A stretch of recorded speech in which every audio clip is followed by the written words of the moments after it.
Slavery is the claim of ownership over the life or property of another individual. It is the antithesis of freedom. This definition applies to all forms of identified slavery throughout history.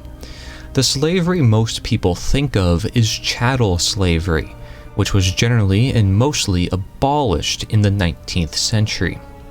Today, there are still modern forms of slavery.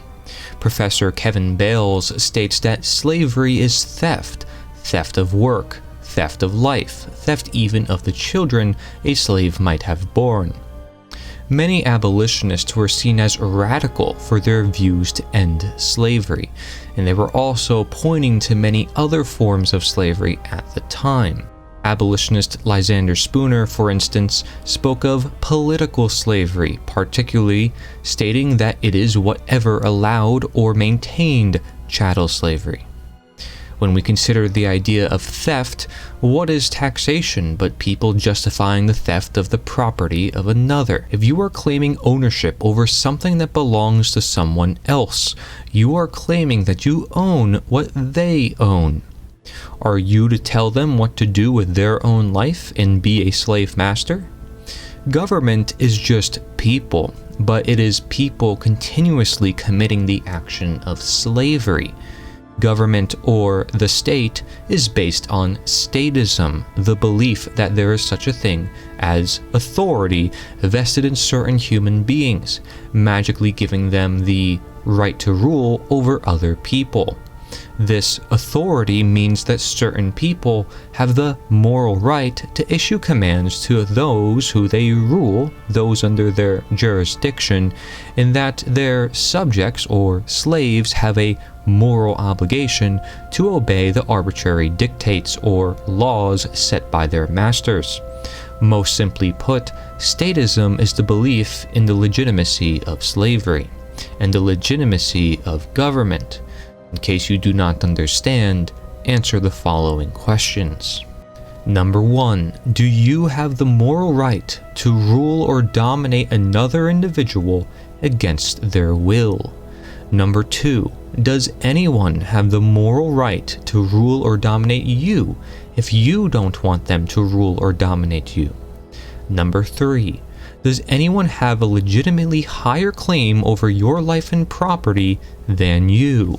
Number 4. Do you have a legitimately higher claim over the life and property of another? Number 5. Do you have a legitimate right to steal your neighbor's stuff? Number 6. Does anyone have the legitimate right to steal your stuff? Number 7.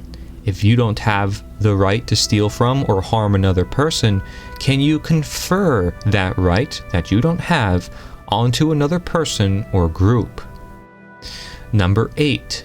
Is there any means by which any number of individuals can delegate to someone else the moral right to do something which none of the individuals have the moral right to do themselves?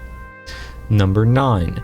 Do those who wield political power, presidents, legislators, etc., have the moral right to do things which other people do not have the moral right to do? If so, from whom and how did they acquire such a right? Number 10. Is there any process, constitutions, elections, legislation, by which human beings can transform an immoral act into a moral act without changing the act itself? Number 11. When lawmakers and law enforcers use coercion and force in the name of law and government, do they bear the same responsibility for their actions that anyone else would who did the same thing on his own? Number 12. When there is a conflict between an individual's own moral conscience and the commands of a political authority, is the individual morally obligated to do what he personally views as wrong in order to obey the law? Number 13. Do you think two people have a right to trade with each other independent of any third party if they want to? Number 14. Can you limit slavery or violence if it's seen by everyone as legitimate? Number 15. If stealing 100% of the product of someone's labor is slavery, at what percentage is it not slavery? Number 16. How does every order in government get carried out? By who and how? Number 17. Who seeks or desires power? And number 18. Did you actually consent to be within a government? Government is known as a monopoly on violence. It cannot be limited because its violence is seen as legitimate. The action of slavery condoned by statism leads to the condition of slavery, the government state. Following orders cannot be a justification for carrying out wrong behavior, yet the belief in statism makes it a necessary duty, even moral and brave. Being that the word taxation is just another word for theft, yet people see it as moral rather than immoral, this is an example of slavery covert rather than overt. Being that statism is a belief system that leads to the action of slavery, this is an example of what many writers have called, quote, the worst form of slavery, being mental slavery, that leads inevitably to physical slavery. History tells us that government never protects the rights of individuals, that its existence ever only violates the rights of individuals. A good example is America itself.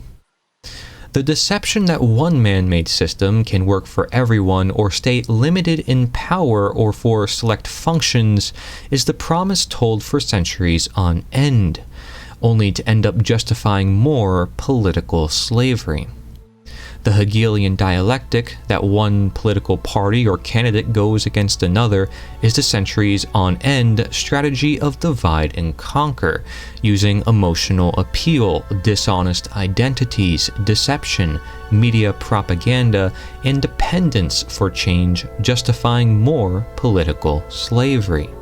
Every law is backed by the threat of violence if people do not comply, if people are not statists or slaves. Those who carry out the violence are the willing statists, the complicit slave drivers. In the 19th century, there existed the slave patrol, which is attributed to modern-day policing. The badges today are still similar to those back then. These are willing statists. A voluntary government would not be any government. Democide, the top cause of unnatural death, is known as death by government. A good example is World War II. People say it is a necessary evil, and so the same could be said of slavery. They still admit to it being evil, so what is not evil? Do you ever consider the necessary good? I repeat, if slavery is legitimized at all, it will inevitably grow. Just replace the word slavery with government, and you will also see that all the excuses and fears made for its existence is practically the same. Here are the claims made against the abolition of slavery. Slavery has always existed. Government has always existed. Every society has slavery. Every society has government. Slaves are not capable of taking care of themselves. The people are not capable of taking care of themselves. Without slavery, there would be chaos. Well, without government, there would be chaos. Trying to get rid of slavery is foolishly utopian. Trying to get rid of government is foolishly utopian. Forget abolition, a far better plan is to keep the slaves sufficiently well-fed, clothed, and housed, and occasionally entertained, and to take their minds off the exploitation by encouraging them to focus on the better life that awaits them in the hereafter. Well, forget abolition. A far better plan is to keep the people sufficiently well-fed, clothed, housed, and occasionally entertained to take their minds off their exploitation. Without slavery, who will pick the cotton? Well, without government, who will build the roads? There will be slavery anyways. Well, there will be government anyways. Government provides nothing new. It only steals somewhere to provide elsewhere. It claims presumed authority for ownership over all the land, all the businesses, and all the people of said land. Government, from etymology, the Latin verb governare or gubernare, means to control, combined with the Latin noun mens or mentis, means the mind. To control the mind. People imposing their will on other people with violence, this is a claim of ownership, as it is dictating the fate of other people's lives.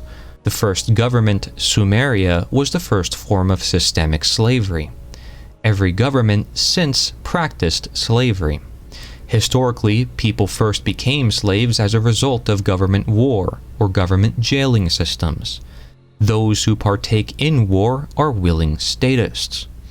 Nobody has the right to enslave or commit violence upon a fellow human being. No outfit, no position, no title, no bloodline. If you aren't thinking for yourself here as to what is right and wrong, you may still be mentally enslaved. I interviewed over 50 different ex-statists from many different backgrounds. Some were also ex-order followers, directly partaking in acts of slavery. They realized they were wrong, and so was myself, and you can admit it too. It's not easy, but we must.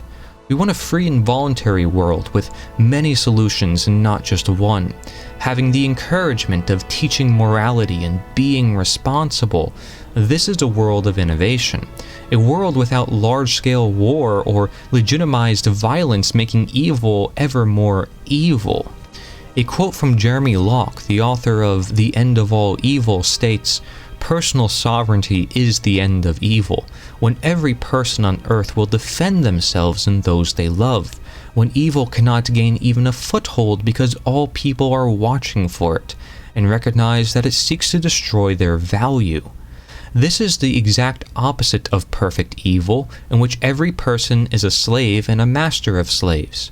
Perfect liberty is life, and in it there are no slaves and no masters of slaves. Perfect liberty is life." Ownership is a practice required for freedom, health, and order alike. And it's time humanity owns up to their own ownership, otherwise they will continue to be owned. Quite literally, they will get owned, abolished themselves. Give up some of your ownership more and more to someone who does not properly own it, and the next thing you know, you come to own close to nothing. You are owned and independent. You are a slave.